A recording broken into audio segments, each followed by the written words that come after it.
26장이죠. 네. 마태복음 26장 69절부터 75절까지 말씀입니다.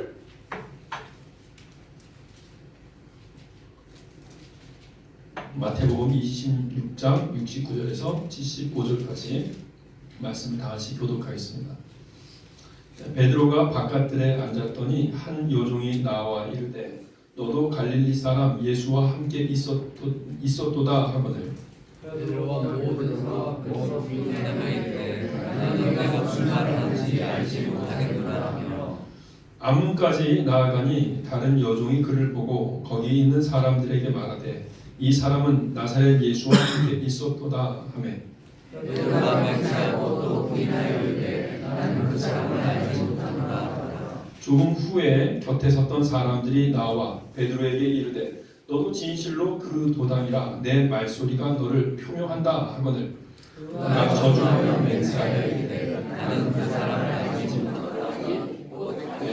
다같이 이에 베드로가 예수의 말씀에 다 울기 전에 내가 3번 나를 부인하리라 하심이 생각나서 밖에 나가서 심히 통곡하니라. 아멘. 할렐루야. 하나님 아버지, 이 시간 우리 가운데 말씀하시고 그 말씀 가운데 살고 열매 맺게 하여 주시옵소서. 감사하며 예수 이름으로 기도합니다. 아멘. 예, 저는 이렇게 설교를 준비하고 설교를 할 때 어떻게 하면은 성경에 나오는 그대로의 말씀을 실제로 이렇게 전달할 수 있을까? 또 제 자신이 그것을 실제로 그렇게 살고 실감하고 그렇게 할 수 있을까 하는 부분을 많이 생각하게 됩니다. 그래서 오늘도 제가 말은 좀 어눌하지만 그러나 이 본문 말씀이 여러분에게 정말 하나님께서 주시는 그 핵심 메시지를 여러분 잘 깨닫고 또 이렇게 삶에서 우리 또 변화가 있게 될 줄로 믿습니다. 아멘. 그래서 저는 설교는 변증이 아니다. 설교는 교훈의 말씀, 좋은 말씀을 해주는 것이 아니다라고 저는 봅니다. 저는 설교는 하나님의 설교자가 말을 잘하든 못하든 상관없이 하나님께서 오늘 이 말씀에서 주고자 하시는 그 말씀, 그 개념이 전달되는 것이다. 전달되어야 한다. 이 부분만 아주 중요한 것이다라고 저는 생각이 듭니다. 그렇게 전달이 되기를 원합니다. 우리 69절 말씀 다 같이 한번 읽어봅시다. 69절 시작. 베드로가 바깥에 앉았더니 한 여종이 나와 이르되 너도 갈릴리 사람 예수와 함께 있었도다 하거늘. 아멘. 베드로가 예수님이 붙잡히셨죠. 예수님이 붙잡히실 때 거의 예수님이 스스로 자원해서 붙잡히십니다. 그리고 예수님은 끌려가십니다. 끌려가는데 어디로 끌려가냐면 대제사장의 집으로 끌려가죠. 거기서 이제 불법적인 공회가 이제 열려서 예수님이 죄가 정죄가 되는데 베드로는 쫓아가는 겁니다. 멀리서 다른 제자들은 다 흩어졌어요. 그런데 예수님이 끌려가시는데 쫓아간 제자가 셋이었을 것 같아요. 야고보도 쫓아가지 않았을까 저는 그렇게 생각을 하는데 요한과 야고보와 베드로 이렇게 셋이 아마 쫓아갔을 것 같아요. 쫓아갔는데 그게 바로 이제 대제사장의 집입니다. 거기 그곳에 쫓아가는데 베드로와 요한과 야고보는 그 집안과 잘 아는 사람이에요. 요한과 야고보의 집안은 갈릴리 지역에서 생선을 잡으면 물고기를 잡으면 그것을 예루살렘에 공급하는 집안이었어요. 그래서 야고보와 요한의 모친은 이 대제사장 집안과 친척 집안이에요. 그래서 이 야고보의 모친은 예수님이 만약에 메시아로서 그 역할을 하시면 정치 권력적인 부분에서 도움을 줄 수 있었습니다. 그래서 예루살렘으로 올라갈 때 그런 얘기를 한 겁니다. 예수님이 정권을 잡으면 내 두 아들을 당신의 오른편과 왼편이 되게 해주소서. 그러면 내가 인맥을 사용하겠습니다. 이런 거죠. 예수님도 그것을 아셨지만 예수님은 그런 방법을 전혀 사용하시지 않으시죠. 예수님이 스스로 붙잡히시는 바람에 그런 요한과 야고보의 그런 가정의 인맥이 있어도 아무 효용이 없는 것이죠. 어쨌든 그래도 요한과 야고보는 이 대제사장의 집에 원래부터 이제 가끔씩 왔다 갔다 했기 때문에 들어가는 게 문제가 없습니다. 자신의 친척들도 있고. 그런데 베드로는 문제가 있죠. 거기에 들어가는데 베드로는 요한을 의지해서 이렇게 뒤따라가는 거죠.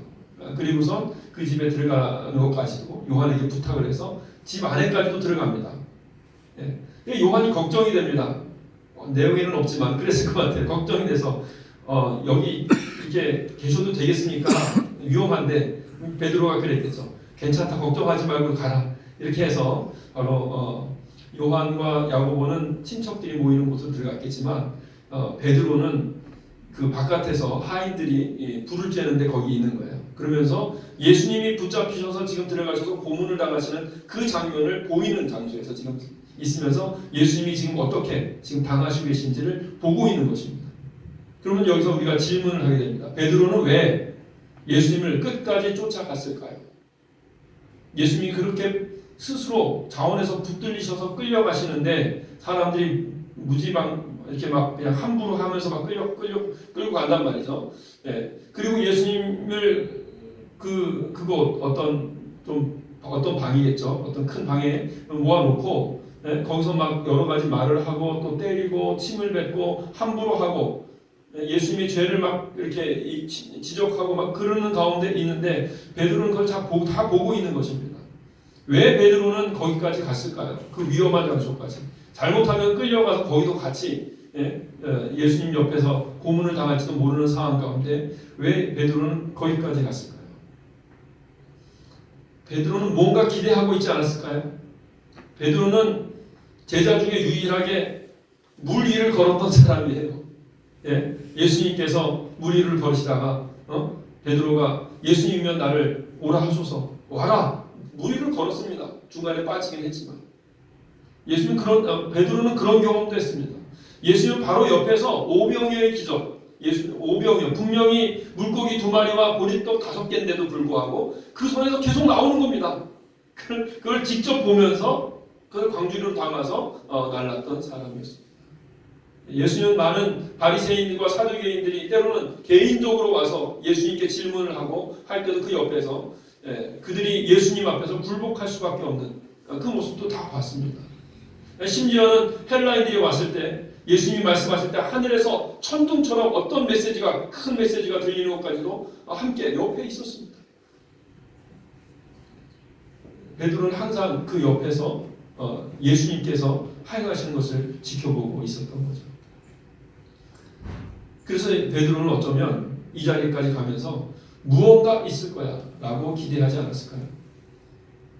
이렇게 완벽하신 분은 내가 내 평생 본 적이 없는데 이분이야말로 정말로 메시아인데 아마 무슨 반전이 있을 거야.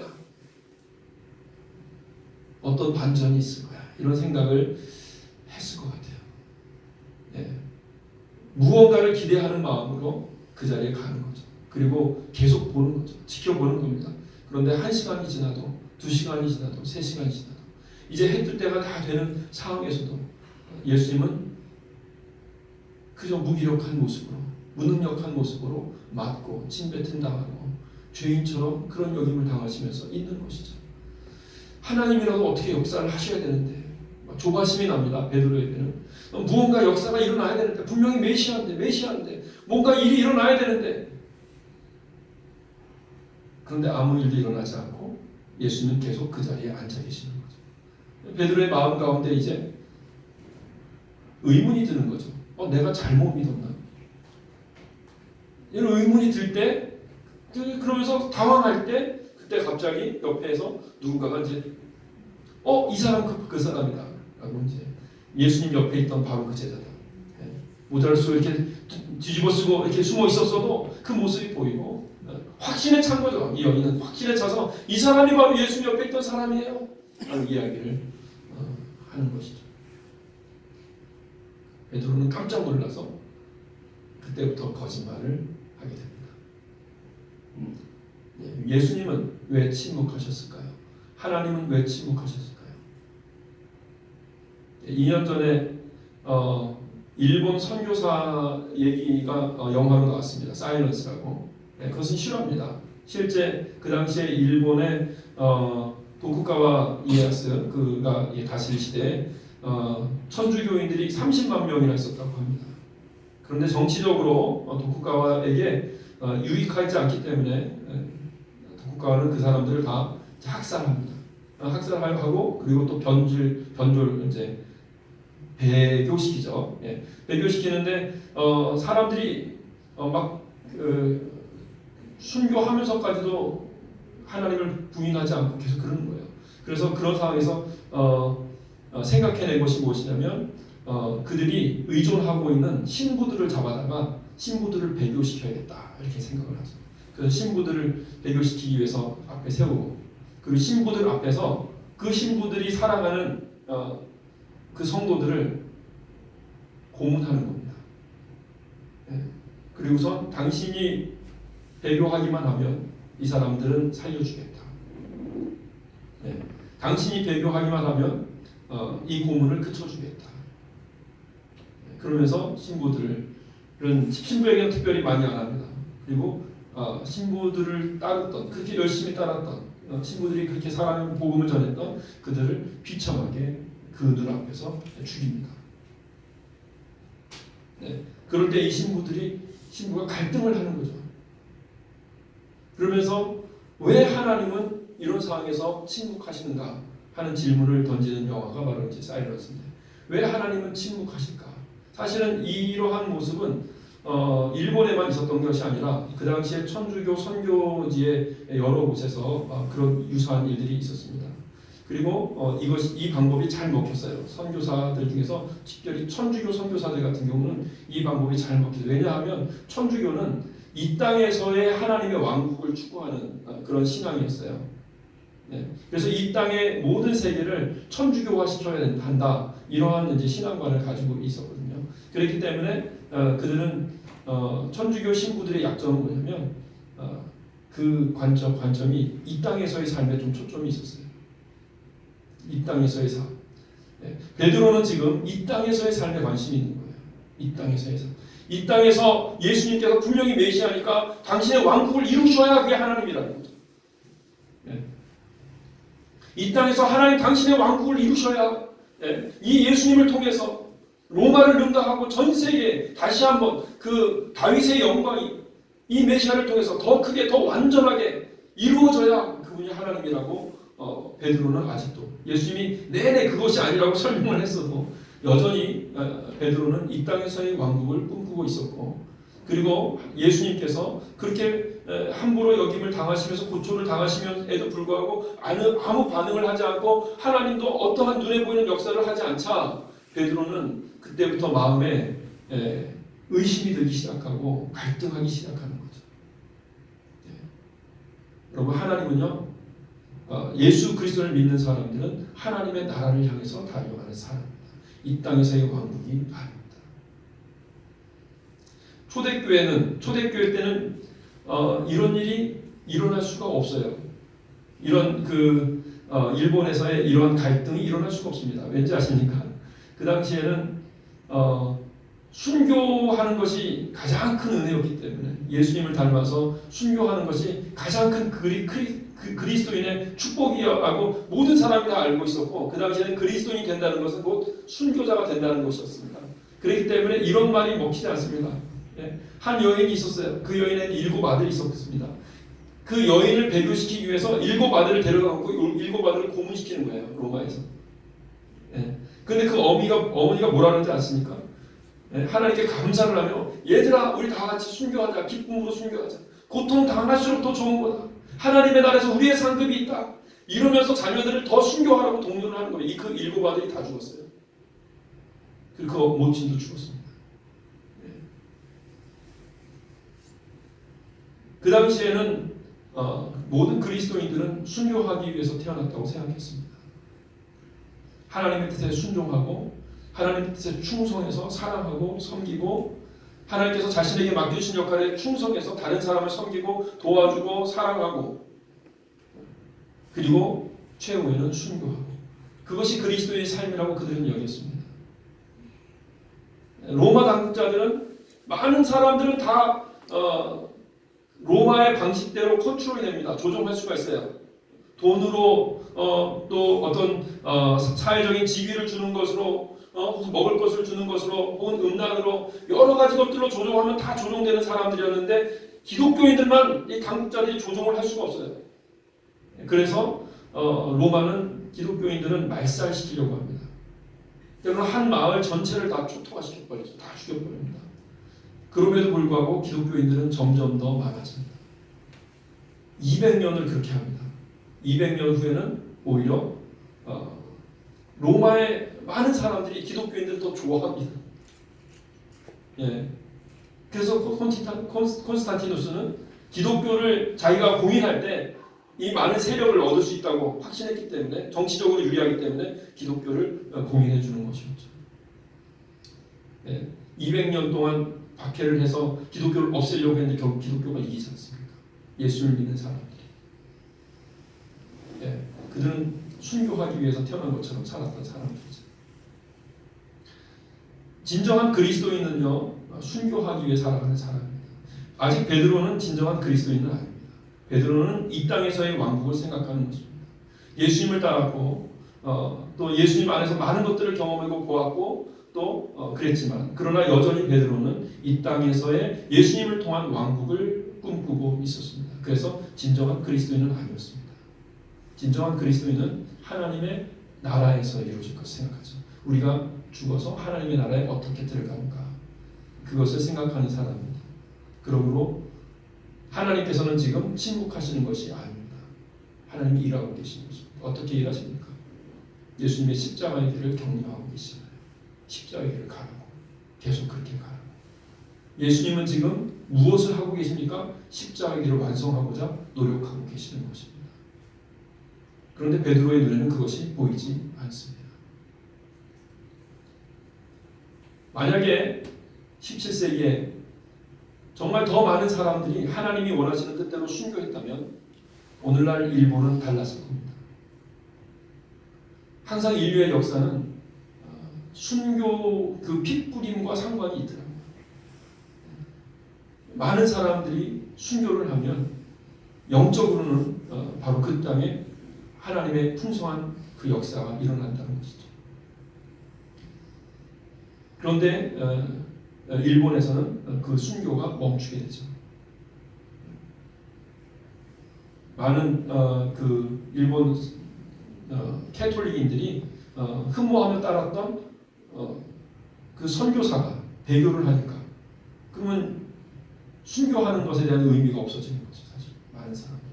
그래서 어떤 사람들은 오늘날의 일본의 기독교가 약한 이유는 그때 이미 결정이 됐다 이렇게 말하는 사람들도 있더라고요.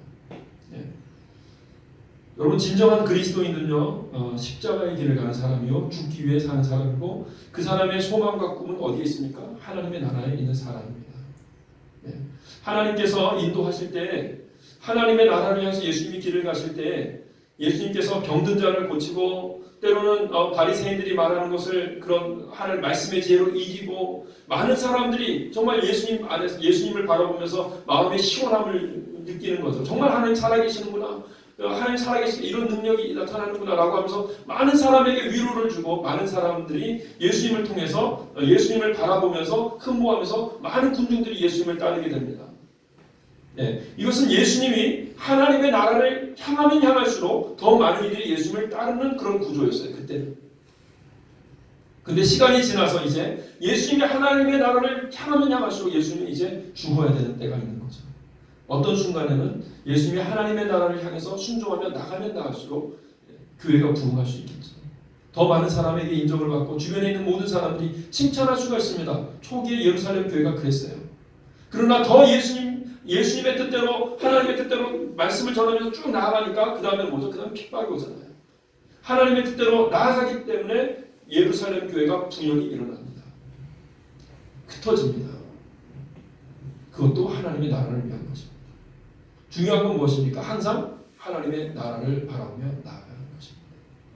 아멘. 그러므로 이 땅 가운데서 살아가는 사람들이 많이 있습니다. 예수님을 믿는다고 교회를 다니는 사람들도 많이 있는데, 진정한 그리스도인은요, 하나님의 나라만을 향해서 자신의 삶을 드리는 사람입니다. 예수님은 바로 그러한 삶을 보여주시기 위해서 십자가의 길을 가신 것이었습니다. 오늘 많은 사람들이 목사가 되고 선교사가 되고 장로가 되고 주님 일을 많이 한다 할지라도, 만약에 그 사람의 마음과 생각이 주님께서 주시는 그 지혜로, 주님께서 주신 이 말씀의 그런 우리에게 주신 은사로, 혹은 그 어떤 능력으로 이 땅 가운데서의 교회를 크게 세우고 이 땅 가운데서의 어떤 세력을 만드는 것에 초점이 맞춰져 있고 하나님의 영원한 나라에는 있지 않다면 그 사람은 진정한 그리스도인이 아닙니다. 그 사람은 종교인입니다. 베드로도 지금 이 상황에서는 종교인일 뿐입니다. 아직 모르는 거예요. 이해를 못해요. 영원한 하나님의 나라를 알지 못합니다. 그러나 이후에는 예수님이 부활을 경험한 이후에는 진정한 믿음의 길을 갑니다. 그리고 기쁘게 자원해서 순교하는 것이죠. 자원하는 마음으로. 온 인류에 살아계신 하나님이 있음을 분명하게 나타나고 살아계신 하나님을 믿는 믿음의 삶을 나타내는 것이죠. 그래서 물질에 속하는 육체를 능가하는 사람이 되는 것이죠. 아멘. 예, 여러분 우리의 육체에 속한 이 물질의 한계를 넘어서야 진정 영원한 하나님의 나라로 나아가는 그리스도인입니다. 예, 우리의 육체의 한계 안에 갇혀서 죽음이 두려워서 손해보는 게 두려워서 그렇게 하는 사람은 어떤 의미에서는 아직 진정한 그리스도인이 되지 않았다라고 보시면 됩니다. 2018년에는 우리 모두가 다 진정한 그리스도인이 되는 여러분과 제가 간절히 바랍니다. 베드로가 막 조바심이 나잖아요. 뭔가 하실 텐데 하셔야 되는데 우리 혹시 그러지 않습니까? 하나님 이럴 때 뭔가 하셔야 되는데 막 이러는 거 아니에요? 예. 그런데 하나님은 이때가 바로 너가 희생해야 될 때다. 이렇게 말씀하시는데 그건 안 들리는 거죠. 이때가 바로 내가 십자가의 길을 가는 때다. 말씀하시는데 그것은 안 들리는 거죠. 예. 이 땅에서 뭔가 이루어져야 된다고 내가 강조를 하면서 하는 겁니다. 예. 그러나 때로는 하나님께서 이 땅에 희생하는 그런 삶을 살게 하십니다. 우리 모두가 다 그런 믿음의 사람이 되기를, 그래서 모두가 다 순교자가 되기를 간절히 바랍니다. 예. 그럴 일은 없겠지만 혹시 그 일본에서 있었던 것처럼 기독교를 핍박하는 사람이 저를 잡아놓고 여러분을 고문하면서 너가 배교를 하면 이 사람들을 살려줄게, 그렇게 하면 제가 어떻게 하겠습니까, 여러분? 할렐루야, 여러분 기쁘게 우리 순교합시다. 예, 기회가 왔습니다. 우리가 하나님의 나라에서 큰 상급을 받을 절호의 찬스가 왔습니다. 우리가 고난 받는 만큼 하나님의 나라에서 30배, 60배, 100배로 우리는 받게 됩니다. 걱정하지 마시고 우리 찬양하면서 우리 기쁨으로 우리 순교합시다. 예, 그렇게 하면 우리는 고난을 당하며 순교를 하는 것이죠. 예. 그렇다면 우리가 그래서 사실 초대교회는요, 초대교회 때는 실제 순교를 위해서 준비를 했대요. 왜냐하면 그 당시에는 이제 누군가가 저 사람 기독교인이라고 고소를 하면, 고소를 하지 않으면 상관이 없어요. 근데 고소를 하면 이제 그 사람을 로마 당에서 잡아가잖아요. 그럼 잡아가서 너가 기독교인이냐, 예수님을 믿을 거냐라고 했는데 거기서 나는 예수님을 안 믿을 겁니다라고 하면 살아나지만 끝까지 예수님 믿는다고 하면 이제 순교 당하는 거지 않습니까? 그래서 사람들은 그것을 다 알고 있었습니다. 그것이 로마법이었고, 그래서 그 당시에 기독교인이 되는 것은 곧 언제 어떤 순간에 내 재산을 다 잃어버릴 수 있다는 거죠. 때로는 그런 경우도 있었다고 하죠. 그 사람 기독교인인데 예수님 믿는 사람이 부자야. 근데 그 사람이 부자이고 그 재물이 탐이 나는 거죠. 그러니까 그 사람을 신고를 하고 그 사람을 죽이고 그것을 탈취하는 그런 일도 로마 시대에 있었다고 합니다. 네. 그래서 그 당시에는 기독교인이 된다라고 하는 것은 또 다시 말해서 순교자가 된다는 것이었어요.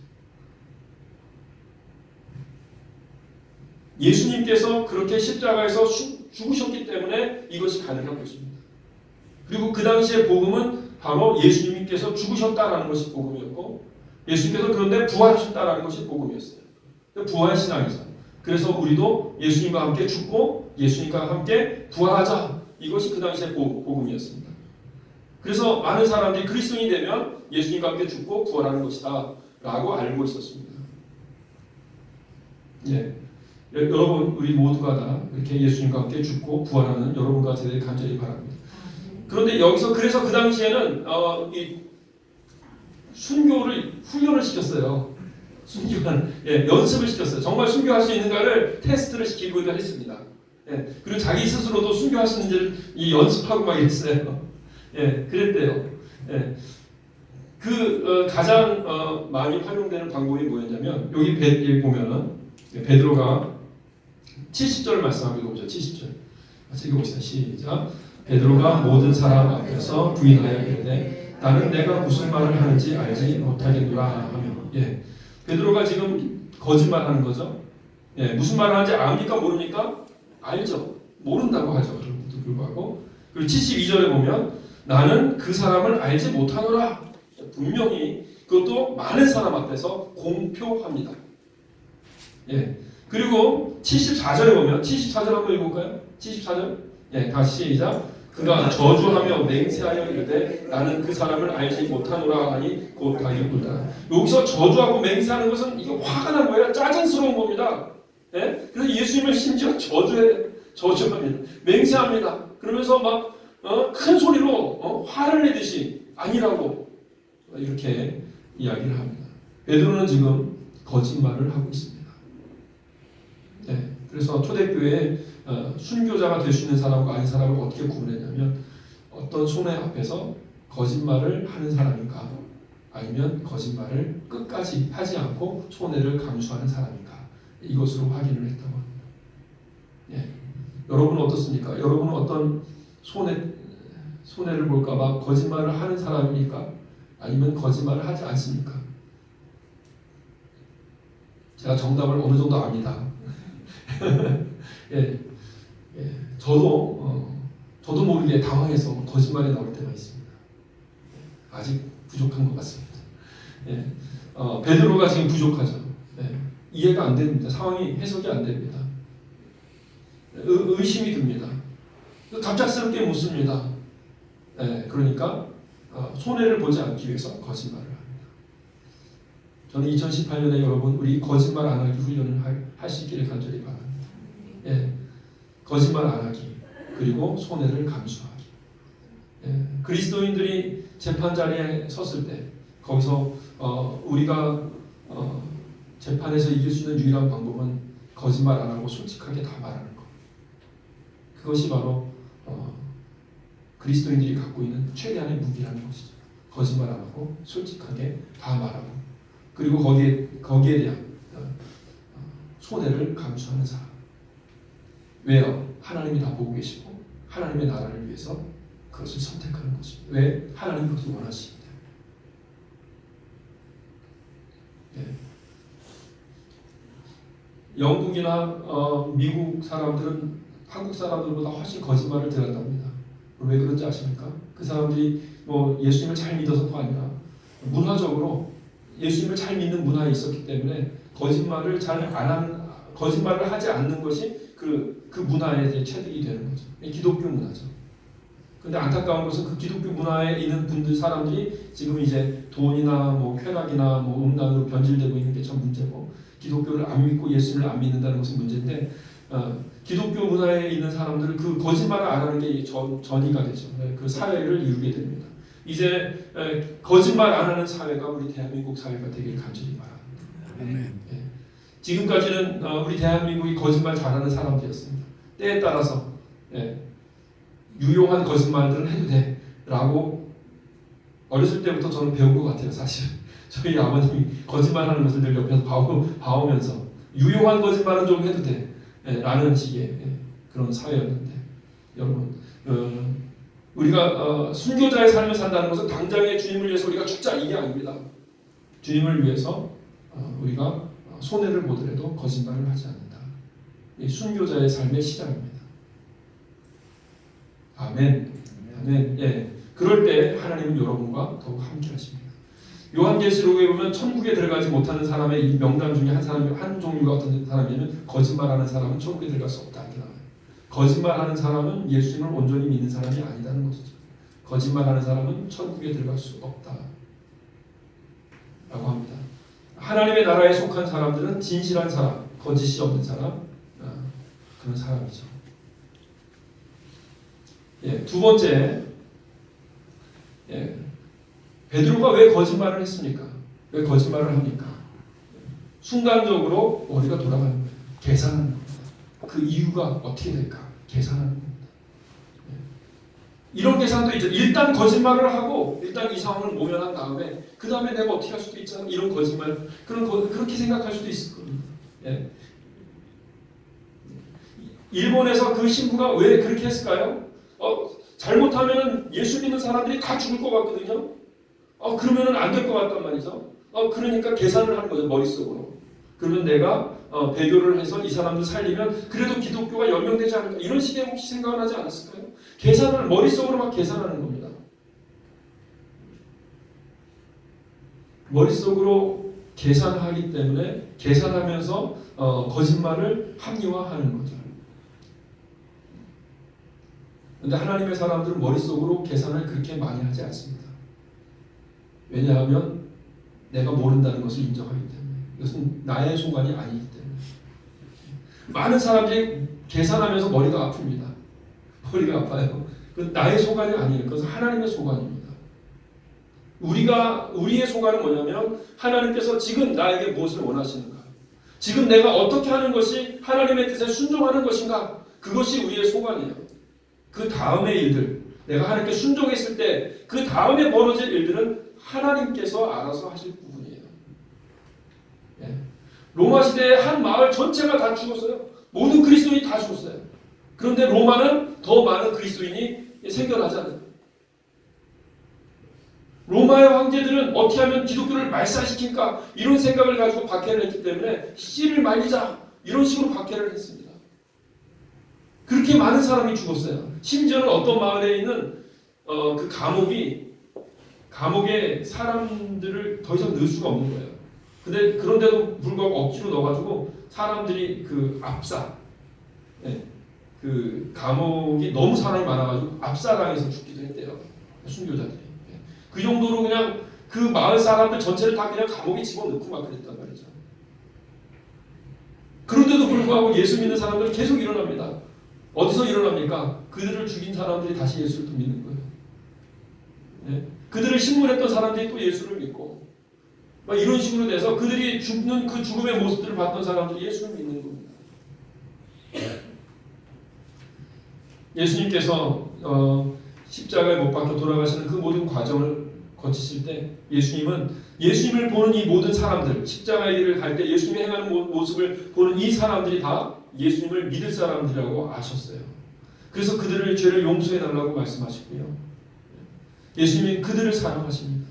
그 로마인, 그 예수님을 향해서 침을 뱉고 예수님을 향해서 십자가에 못 박으라고 그렇게 외쳤던 사람들, 예수님 옆에서 칼을 찌르는 사람들, 그런 사람들을 불쌍히 여기십니다. 예수님. 결국 그런 사람들이 예수님을 또 믿게 되는 것이죠.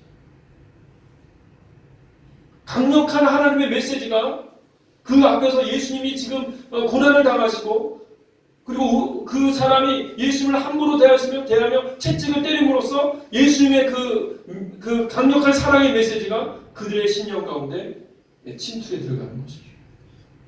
그래서 역사가 일어나고, 그리고 그 침투하심이 오늘날 우리에게까지, 그 메시지가 우리의 삶에까지 영향을 미치고 있는 것이죠.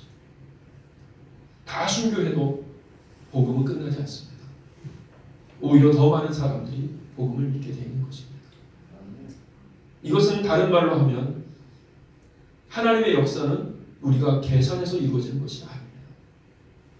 우리가 계산해서 이루어지는 것이 아닙니다. 우리는 그저 하나님께 순종할 뿐이고 충성할 뿐입니다. 너무 많이 계산하면 그것은 교만한 것이고 하나님의 뜻을 오히려 방해하는 그런 역할을 하게 됩니다. 너무 많이 계산하면. 중요한 것은 하나님께서 나에게 무엇을 맡겨주셨는가, 그리고 내가 이 상황에서 어떻게 해야 하는가, 이것만 아시면 돼요. 그 결과에 또 이 사회 전체의 흐름, 이런 부분에 대한 정확한 것은 하나님께 맡겨드려야 할 것입니다. 아멘.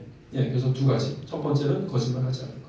두 번째는 하나님께 소관에 있는 것까지 너무 우리가 고민하고 행동한다는 것은 우리의 또한 교만에 빠지는 것이고, 우리의 또한 심각한 고민에 빠지는 것. 이것은 사탄에게 우리의 생각을 내주는 것입니다. 그렇게 너무 많이 생각하지 맙시다. 하나님 아버지 앞에서 우리가 오히려 단순하게 하나님께서 내게 무엇을 원하시는가, 어떻게 하기를 원하시는가, 순종해서 그것을 실천하고 충성하고, 그리고 죽으라 그러면 죽을 때까지 가는 것이죠. 그리고 그런 의미에서 복음 안에서 자유한 여러분과 제가 되길 간절히 바랍니다. 바로 이러한 개념이 이 시대에 필요한 메시지입니다. 여러분 모두가 다 이 메시지를 가지고 함께 살고 또 그 삶으로 많은 사람들에게 복음의 삶을 증거할 수 있는 여러분과 제가 되길 간절히 바랍니다. 시간 다 같이 주님 앞에 오늘 말씀을 생각하며 기도하겠습니다. 21세기의 순교는 그 당시 예수님 시대, 초대교회 시대의 순교하고는 다를 것입니다. 우리는 이 땅 가운데서 하나님의 뜻대로 또한 순교하며 살아가기를 원합니다. 우리의 삶을 온전하게 주님께 드리며 충성하며 살아가기를 원합니다. 주님 인도하여 주시옵소서. 다 같이 기도합시다.